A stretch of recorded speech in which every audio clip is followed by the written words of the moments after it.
از بنی عباس بود، میگه 200 دینار یعنی 200 مثقال طلا، اینم در کافیه. 200 مثقال طلا رو قایم کردن زیر خاک تو باغچه خونم.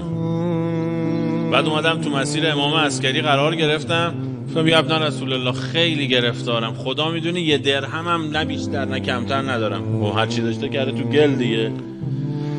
حضرت فرمود که عجب، قسم به دروغ میخوری به خدا، با اینکه 200 دینار 200 مثقال طلا تو خاک قایم کردی. حضرت فرمود من اینو نگفتم برای اینکه تو پول ندم.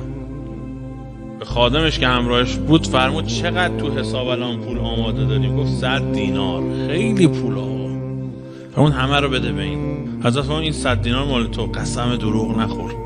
بعدم فرمود اگر این پولی که قایم کردی و در نیاری، روزی که بهش محتاج میشی به تو نمیرسه.